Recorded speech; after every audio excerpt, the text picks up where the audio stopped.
Wherever you are, I hope you've started the new year great. I hope you had nice celebrations over the festivities and you're all set for new challenges that will come to you in 2023. But like anything, Jason, as you know, with challenges, you need to set foundations, and that's what we're going to talk about today.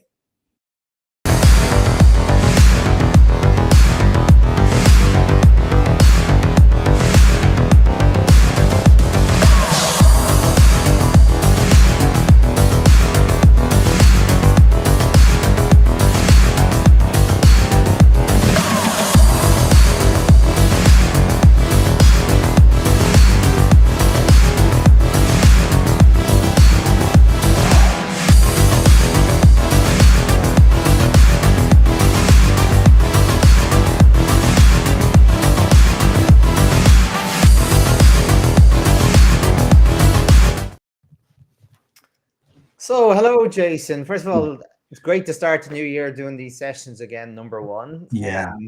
Like, as you know, like for any business, sales is the lifeblood, right? Any business, anyone talking about building a business strategy, 80% of that is sales, right? Or 70, 80% of that is sales. It has to be there. Sales. You need to solidify, consolidate what you have, but you also have to keep moving forward. You cannot always rely on what you've always had because things change, right?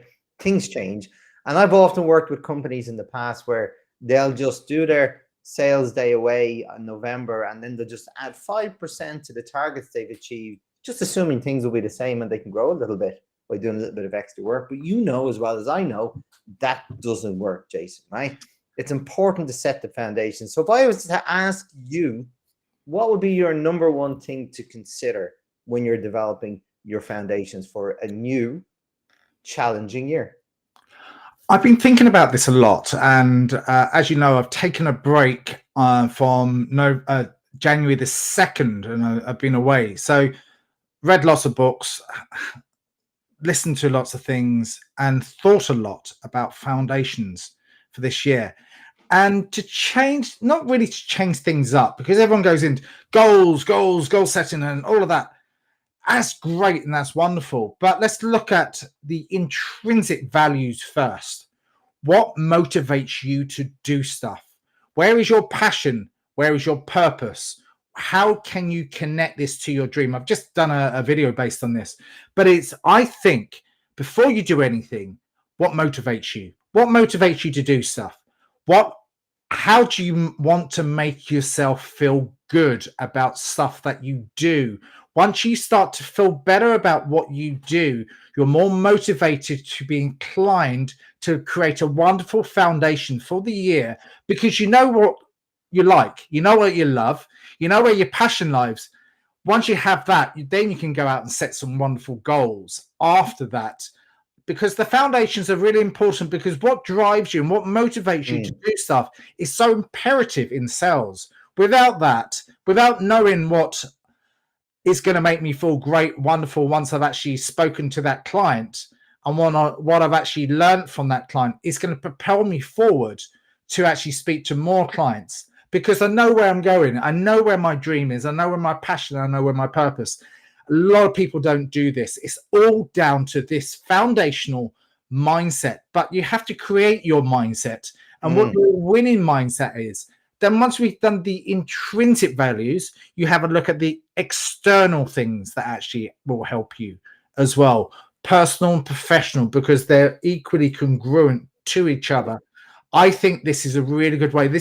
Something that I love to do with clients is set this aside, because I think this is just really powerful things to do. Even when I coach, and I've been coaching a lot of senior executives at the moment, let's find out what really motivates you to do stuff, regardless. I just do that everyday stuff and plug on doing this, that, and the other, without actually sitting back down and go, well, why are you doing this? What makes you tick? What's making you move forward every day? I don't know what keeps you up at night, because that doesn't mean anything. What makes you tick? What makes you move forward every day? What are the behaviors and what are your attitudes behind that to actually engross you to think in the way that's going to propel you? Yeah, and that's so important, Jason. And you're absolutely spot on to start with the intrinsic You know, you need to have your why. And I know we're both entrepreneurs, so we work for ourselves. So it's we do it on ourselves. And I Yeah, know you do. I have to be motivated by why, Jason. If yeah, I'm not motivated, I won't do it. It's as simple as that, because I will lose momentum over time. And like you, I just did a video. I just posted a video this morning about building momentum. I don't believe you should go out of the blocks at 100 miles an hour, number one. I think you have to really, as you said, step back, think about your why, and then also, well, what did I do well last year? What do I want to continue doing? yeah, Right? What do I want to stop doing? Because if you want to start doing new stuff, that's the whole point of setting new challenges. You need to create capacity to do that, Jason. yeah, So yeah, it's important that you have to stop doing things you've done before to create that capacity. Because if you're just adding on top and top up all the time, you're just going to burn out. It's the quickest route to burn out, by going out of the blocks, having blinkers on, tunnel vision, keep moving. Don't get me wrong, that's part of the process, but you yeah, have yeah, to set the foundations first, build that why, think about it, loosen up, warm up to you, absorb it. And then over time that comes to you, Jason. And then you have a really good foundation because you've built it up in your mind. That has to be right up here before you can do anything else. Otherwise, if you're going mindlessly on with something that you don't have passion for, you'll burn out. You may start yeah, quick, but you'll burn out.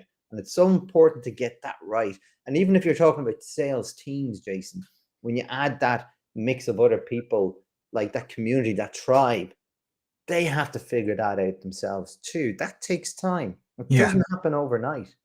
Yeah, I totally concur with that. And I think sometimes it's worth taking a step back. That's one of the reasons that the second year in a row, I took a week off in January. Number one, nothing really happens in the first week, but the second really is important. Just to think and solidify your thoughts of where you want to go.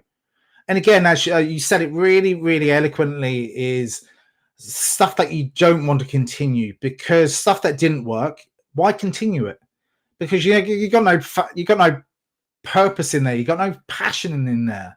So why continue to do stuff in that something that's not going to work for you? You got to have that really good feeling inside that's going to, you want to propel forward. You want to do something that's going to inspire you, motivate you, get off of the ground and go, that's exactly what I want to do. This is what I want to do with my life, but also this is what I want to do with my business. Because whether you're employed or self-employed makes no difference. I always like to think of employed people should be starting to think strategically about how much money they're costing the organization. How much worth can I give back to the organization? Think of yourself as a self-employed person and think about your brand, your personal brand, and how you're going to develop that within the organization, whether you're paid or whether you're self-employed. And I think that was a really good drive. And it's a lesson that I learned many years ago from another leader telling us, and I was employed at the time, is start to think on purpose, start to think about you, break down everything that is your cost to the organization, how much value that you can give back by what and how you can serve and give it back to your clients. So once you start to think slightly differently about what you do, I think everything else will fall into place. Yeah, exactly, Jason. But even, and then you have the next thing, Jason, is about, well, what do I do? Once you understand what it is you want to do, how are you going to do it? Yeah. And here's the thing, you can't answer that question straight away, because if you're doing new things, you don't know instinctively sometimes what that new thing to do is. You have to figure that out. You have to figure that out by making mistakes. You have to keep trying and eventually understand what are those things that are going to stick, because it's uber important to make sure you figure out what works. And then Yeah. once you figure out what works, then you can define how you're going to build that into a repeatable, rinsable and repeatable process through the course of the year. And again, if you're talking about sales teams, Jason, this has to be for everyone. And I always say, when you get sales teams thinking like this, they're so powerful, because once you can align, if someone does something well, it works for them, and they share that with the rest of the team, and they all start making money quicker, they're going to keep sharing and sharing and sharing. They're really motivated then, because they're motivated by getting that commission, getting that new business, and then developing that. And when you can get them working together, sales teams are just amazing when you get that sweet spot in the middle. But again, Jason, it takes time. You don't just notice just because I want to do this. And then you figure out, how am I going to do it? That takes time too. So that's why I always say you can't have tunnel vision. You have to try multiple channels before you find something that sticks. So you want to make sure then once you find something sticks, then you focus your energy. That doesn't happen overnight. It takes time. So be patient, build up that momentum slowly. And over time, if you build it slowly, Jason, then you can create a pace that you work at that you can continue and consistently deliver on. Something that I've been really thinking a lot about, and that's great wise words from what you've just said, is without that and new thoughts and new bursts of inspiration, it is so worthwhile for even people listening to us and they get a golden nugget out of what we've suggested, is to try it and practice it. I read a lot, and I know you do as well, Shay. It's even getting a burst of inspiration from stuff that you read, podcasts, seminars that you attend, and go, oh, there's a really great idea here. There's a golden nugget here that I've got to practice. I've got to try, and I've got to experiment. Whether it's with your sales team and go, I've just found this new thing. This is what I'd love to do and share this with the team today. We're all going to experiment this. What else has anyone else done? Like you're brainstorming and you're giving some innovative ideas about doing something slightly in a different way.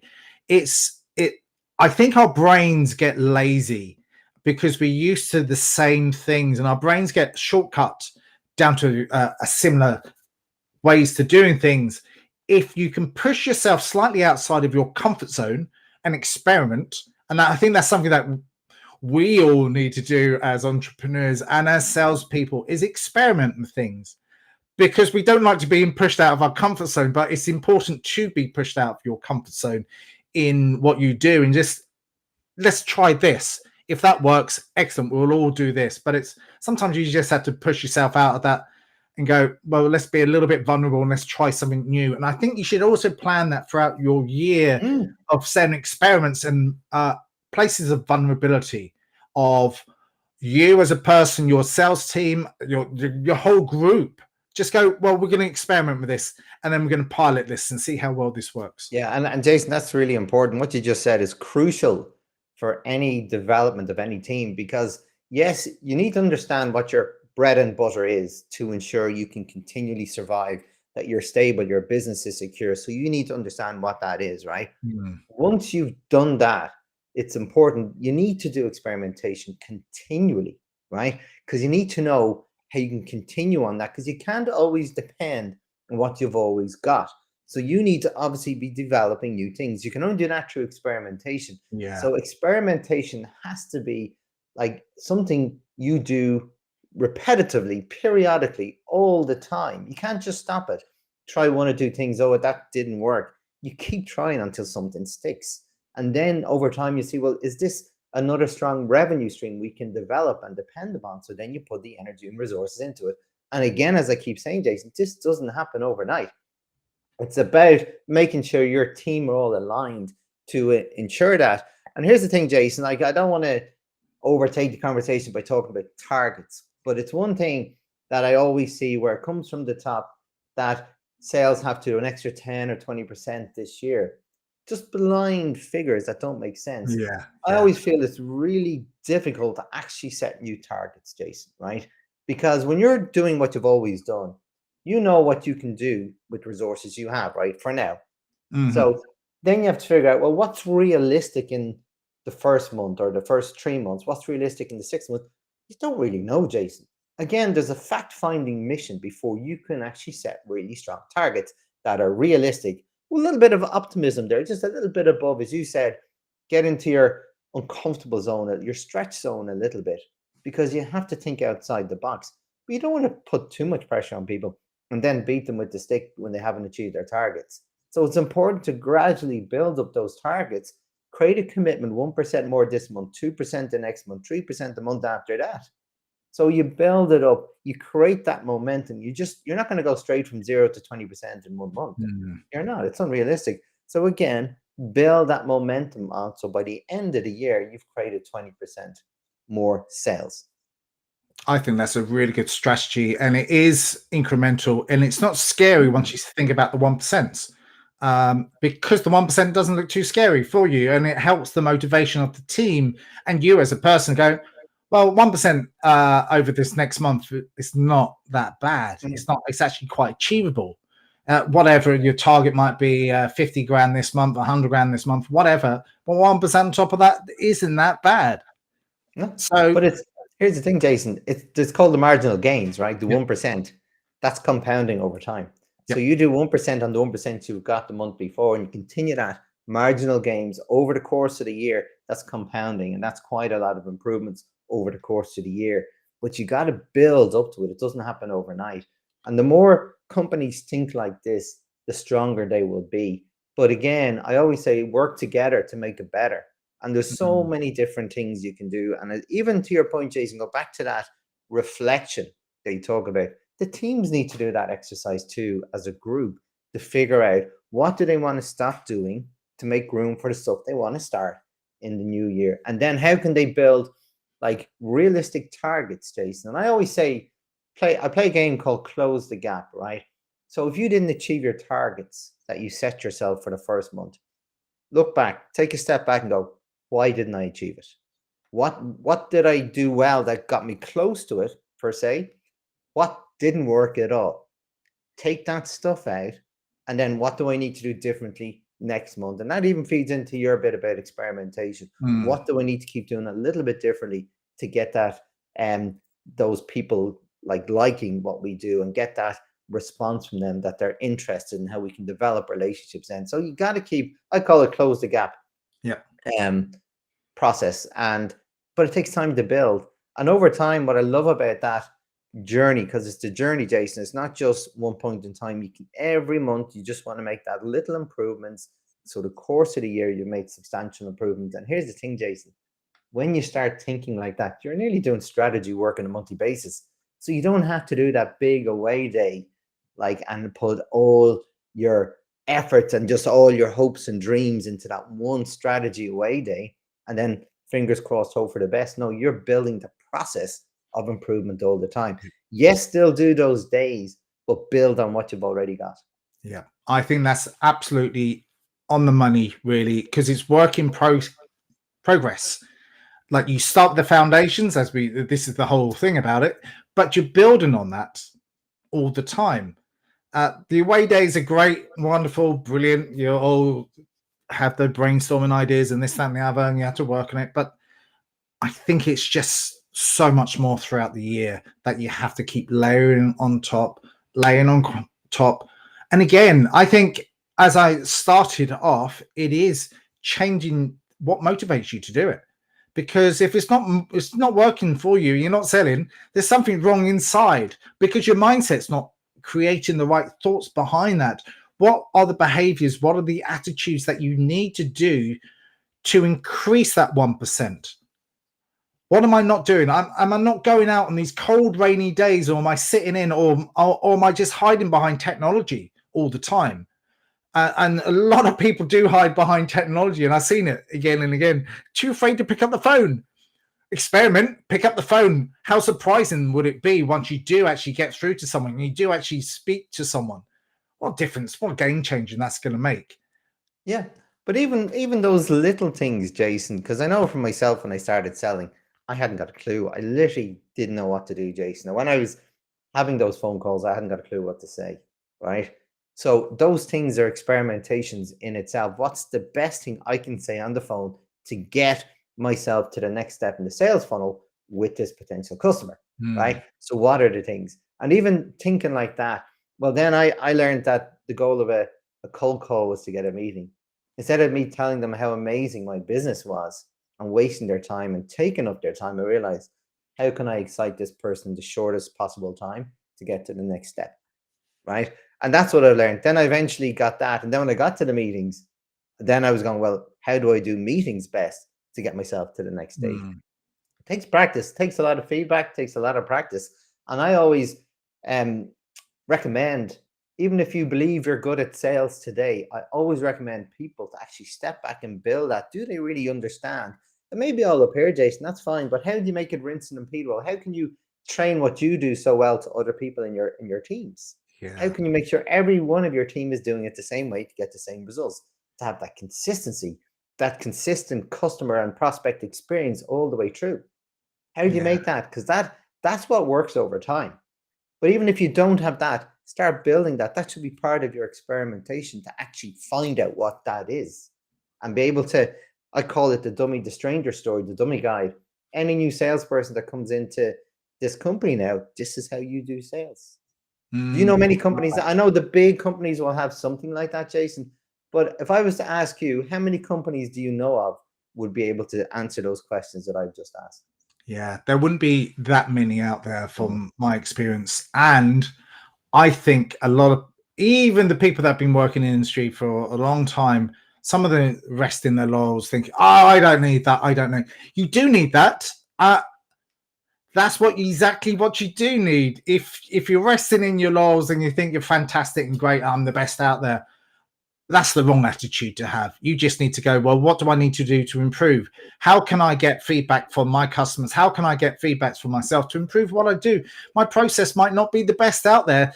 Let me just work on something slightly different. Let me just learn something. Let me just adapt with the market and the market trends. Let me not, and again, is how we originally start. What are you going to give up from 2022? What are you going to actually do more of in 2023, which made it work well for you?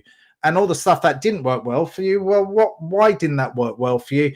Okay, well, if that didn't work at all, let's move it away and let's move forward and set up these foundations. And that's probably where we started today.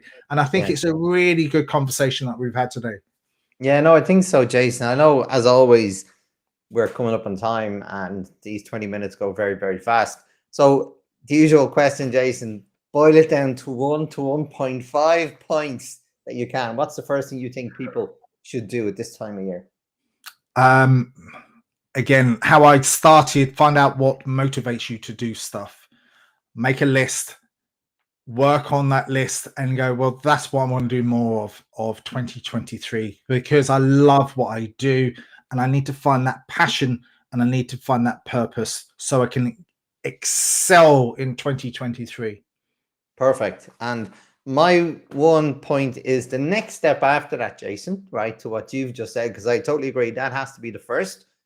Work on building momentum. Don't go out of the blocks at 100 miles an hour. Rome wasn't built in a day. It's not a sprint. It's a marathon. Figure out the best way for you to get the best results over the course of the year. Absolutely. So look, thanks, Jason, as always. It's been a pleasure as always. As I said, these 20 minutes or so always go very, very fast. And we hope our goal here is to always add value to the people that we're sharing this information with. So I hope everyone got something out of this. Thanks again, Jason. We'll see everyone next week for another session of the Soft and System Side to Sales. Thanks, everyone.